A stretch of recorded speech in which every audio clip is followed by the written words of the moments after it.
de Castro, mi compañera Lisset Escorza. A nosotros nos tocó exponer el tema 3, el cual consta de los siguientes subtemas.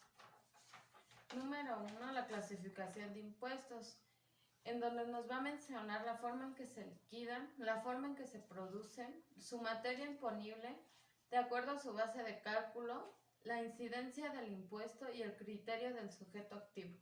Para el segundo subtema vamos a ver lo que son los efectos que generan los impuestos. Estos son la incidencia, la traslación, la percusión, la difusión y la remoción. El tercer subtema se trata de la evasión fiscal, en donde nos menciona la diferencia entre evasión, omisión y defraudación fiscal, los elementos de la defraudación fiscal, las causas de la evasión fiscal y cómo es que se puede presentar una evasión fiscal. Bueno, y ya por último tenemos las bases constitucionales en materia fiscal. Estas son la garantía de legalidad, la proporcionalidad y equidad, el destino de las contribuciones, la prohibición de la retroactividad, la garantía de audiencia, derecho de petición y prisión por deudas fiscales. Mira, muy bien. Para empezar a desarrollar esta exposición, vamos a dar una breve retroalimentación de lo que es un impuesto en base a los diferentes artículos que marca la ley. Como ya lo hemos visto antes, el artículo 31, fracción cuarta, nos hace mención que son obligaciones de los mexicanos contribuir para el gasto público. En el artículo 2, fracción 1 del Código Fiscal de la Federación, nos hace mención que son las contribuciones establecidas en la ley que deben pagar las personas físicas y morales. También así encontramos en el artículo 5 del Código Fiscal de la Federación 6 elementos básicos que forman el impuesto, el cual son el sujeto, el objeto, la fuente, la base, la cuota y la tasa. Muy bien, estos 6 elementos son parte fundamental del tributo. El sujeto, por primera parte, se clasifica en activo y pasivo. El sujeto activo es el Estado, la Federación o municipio que recauda la contribución. El sujeto pasivo, por otro lado, es el contribuyente, vaya, quien va a pagar los impuestos. Por el segundo elemento tenemos lo que es el objeto. El objeto es el motivo por el cual se genera el impuesto, actividad o cosa que genera un gravamen. Para el tercer elemento tenemos lo que es la fuente, que es el monto de bienes o riquezas, es decir, de donde provienen las riquezas para pagar el impuesto, ya sea por capital propio, vaya, o trabajo. Para el cuarto elemento, tenemos lo que es la base, que es el monto grabado, el cual determina la cantidad de impuesto que se va a pagar. El quinto es la unidad, parte alícuota monetaria que se considera de acuerdo a la ley para fijar un impuesto. Y por último, tenemos la cuota, que es la cantidad absoluta que se va a pagar, cuando se da en porcentaje. De acuerdo a la forma en que se liquida un impuesto, podemos encontrar lo que es el pago, de acuerdo al artículo 60 de la Ley General Tributaria, en donde nos establece que puede ser en efectivo o ya sea en dinero o en especie. Se trata de la extinción de la deuda tributaria. En segunda instancia, podemos encontrar lo que es la prescripción. Se trata de la extinción del crédito tributario. Lo podemos encontrar en el artículo 66 de la Ley General Tributaria. La tercera forma de pago es la compensación. Se trata de cuando una persona es una de la otra. Esto quiere decir acreedor-deudor. Artículo 1195 del Código Civil. La siguiente es la condonación. Se trata de la renuncia parcial o total por parte del acreedor a la prestación. Artículo 75 de la Ley General Tributaria. Después podemos encontrar lo que es la insolvencia. Artículo 76 de la Ley General Tributaria. Esto quiere decir que las deudas tributarias que no hayan sido efectivas en un cierto periodo se darán de baja mediante declaraciones del crédito como incobrables. A continuación voy a explicar la clasificación de los impuestos por periodo en que se producen. Lo vamos a encontrar En el artículo 6 del Código Fiscal de la Federación ya se menciona que las contribuciones se causan conforme se realizan las situaciones jurídicas o de hecho previstas en las leyes fiscales vigentes dentro de un lapso determinado.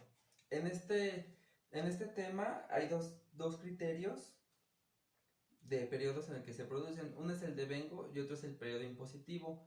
El devengo se produce en el nacimiento de la obligación tributaria y el periodo impositivo es el tiempo durante el que se realizan las operaciones que son gravables y se incluyen en la declaración del impuesto sobre sociedades.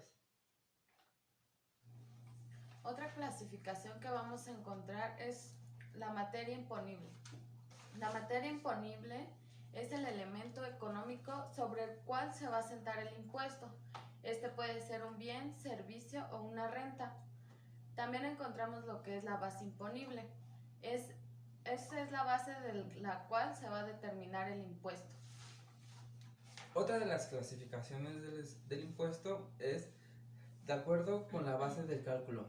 Y esta se basa concretamente en eso, en la base, que como ya lo había explicado, la base es el monto gravable sobre el cual se determina en cuantía del impuesto, la cual puede ser por una renta percibida, por el número de litros vendidos o por los ingresos del contribuyente.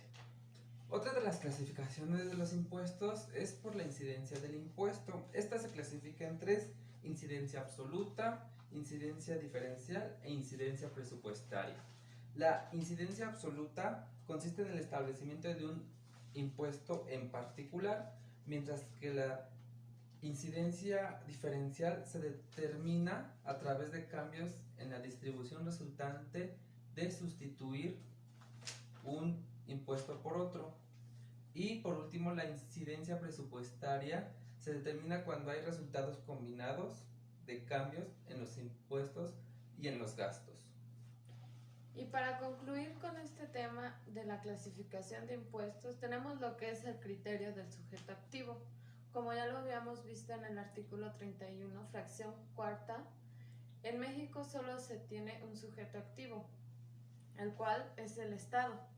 Este es el único capaz de establecer las contribuciones, recaudarlas y destinarlas a algún gasto público, de acuerdo al Diario Oficial de la Federación, en donde se establece el gasto público y el paquete económico anualmente.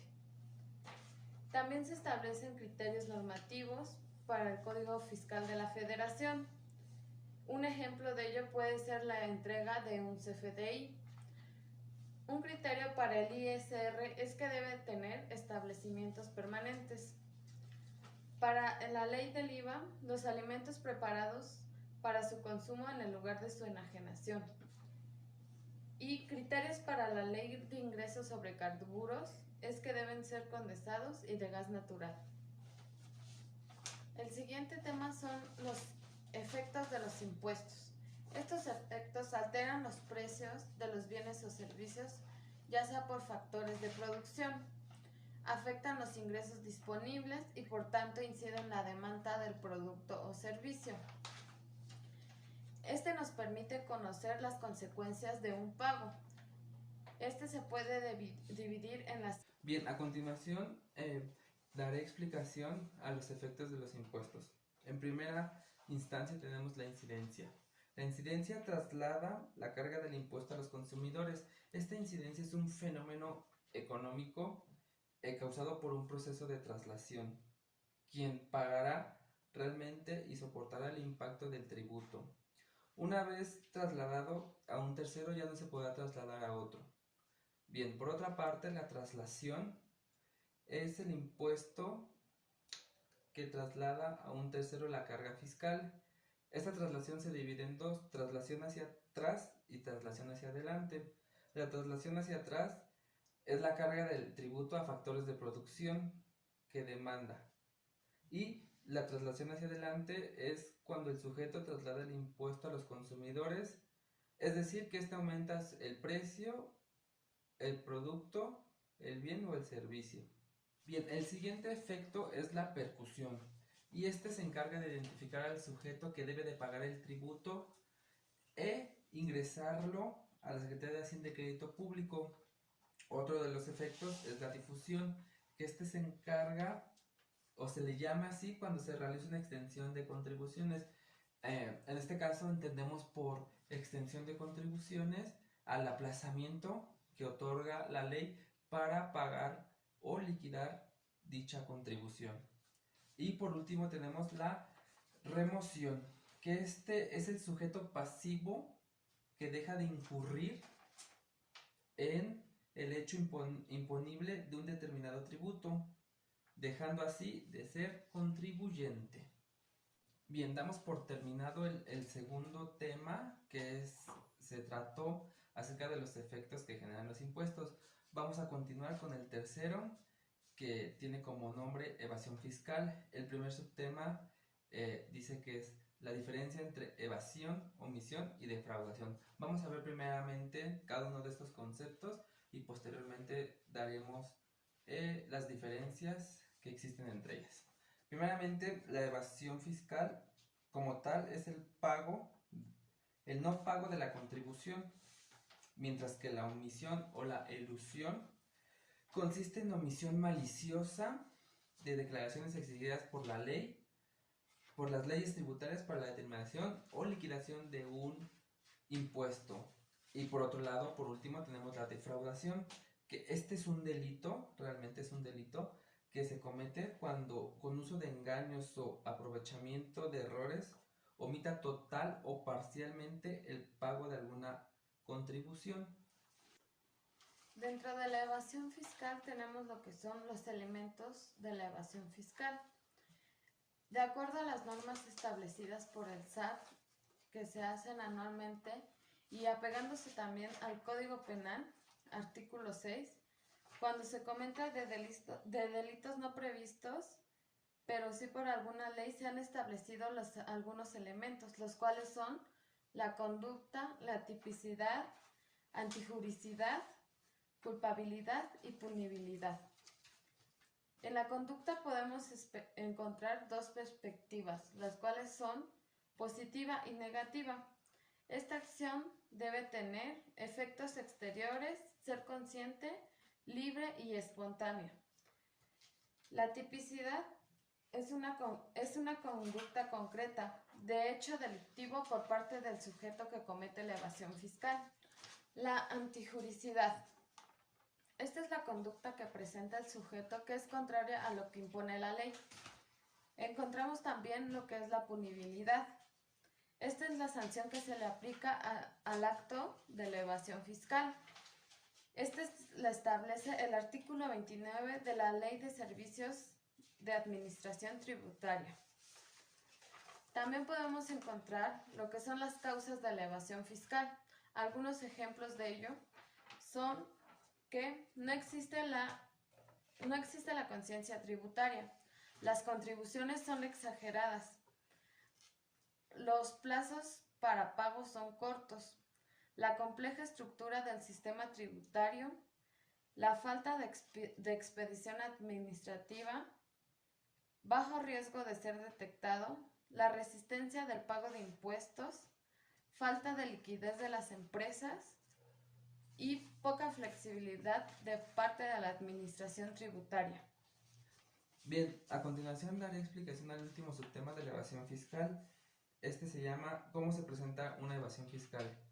De acuerdo a las atribuciones antes mencionadas y del artículo 7, capítulo 2 de la ley del SAT, este artículo da unos ejemplos de cómo se presenta la evasión fiscal. Estos pueden ser al realizar una simulación de datos. Esto quiere decir que los datos que meten al sistema del SAT sean falsos, deformación de la información. Esto quiere decir que alteran de alguna forma la información, no es la verídica. Ocultamiento de información verdadera, y de igual manera el nombre lo dice, y tratar de engañar de cualquier forma para beneficio propio de un tercero en beneficio patrimonial, una exención o devolución en perjuicio de Hacienda. Esto quiere decir que de manera falsa incorporar datos al sistema del SAT y para que en base a esos datos se haga una devolución de un dinero que realmente no existe. Bueno, muy bien compañeros y docente, profesora, ya para concluir esta exposición, vamos al cuarto y último tema, que son las bases constitucionales en materia fiscal. Este tema concretamente se basa a los artículos constitucionales que hablan acerca de la materia fiscal. El primero es la garantía de legalidad. Este lo encontramos en el artículo 14, párrafo 2 de la Constitución Política, en donde menciona que nadie podrá ser privado de la libertad o de sus propiedades si no antes haber tenido algún juicio de ello. Bien, el destino de las contribuciones. De acuerdo al artículo 31, fracción cuarta, establece que, vaya, es muy repetitivo, pero contribuir para los gastos públicos, así de la Federación como de los estados, de la Ciudad de México y del municipio en que residan, de manera proporcional y equitativa que dispongan las leyes. Bien, este gasto se considera como gasto público cuando, aquí sí da un apartado muy importante. El primer apartado dice que debe de ser ejecutado por una entidad pública. No cualquiera está permitido, no cualquiera tiene los permisos para poder hacer este tipo de cosas. La inclusión como crédito presupuestario necesita una autorización de las Cortes Generales para realizar los recursos públicos en la obtención de los objetivos expuestos en los distintos programas presupuestarios. Otro es el carácter vinculante y limitativo, pues no se puede exceder el total del gasto público que ha autorizado el legislativo. El siguiente es la proporcionalidad y la equidad. Este lo encontramos otra vez en el artículo 31, fracción cuarta, en donde nos hace mención que la proporcionalidad radica en el sujeto pasivo, ya que éste debe de contribuir al gasto público de manera proporcional y justa. Bien, otro es la prohibición de la retroactividad. Esto lo encontramos en el artículo 14, párrafo A, donde menciona que ninguna ley se dará efecto retroactivo en perjuicio de persona alguna. La retroactividad como tal de la ley significa que puede aplicarse a casos ocurridos antes de su entrada en vigencia, es decir, en situaciones pasadas. El siguiente es el derecho de petición. Este lo encontramos en el artículo 8, en donde nos mencionan que los funcionarios y empleados públicos deben de respetar el ejercicio del derecho de la petición. Se saltó uno, pero la garantía de audiencia ya implica la principal defensa de que dispone todo gobernado frente a los actos del poder político que tiendan a privarlo de sus caros derechos y sus más preciados intereses. Está consignada en el segundo párrafo. Después tenemos la prisión por deudas fiscales. Esto está interesante. Hace mención que si te fijaron un adeudo fiscal, lo tienes que pagar. Lo tienes que pagar dentro de los 30 días hábiles siguientes, o bien mediante tu presentación de la declaración, ahí cuando te expide el comprobante, el método de pago te da una fecha límite para que pagues, y si no lo cumples dentro de ese plazo, el SAT te empieza a enviar requerimientos de pago. Siendo así, pronto pago o multas. Tenemos también lo que es la provisión de exenciones fiscales. Este se encuentra en el artículo 28, en donde radica e indica escuetamente que quedan prohibidas las extensiones de impuestos en los términos de condiciones a los que fija la ley. Se me pasaba, perdón. En la prisión de delitos fiscales, en el artículo 65 del Código Fiscal, menciona que si tú le debes a Hacienda más de 1.500.000 40,350 pesos, puedes pasar de 3 meses a 6 años de cárcel. Y pues bueno, compañeros y docente, esto fue todo de nuestra parte. Un servidor Edgar y mi compañera Lisette. Esperemos sea de su agrado y muchas gracias.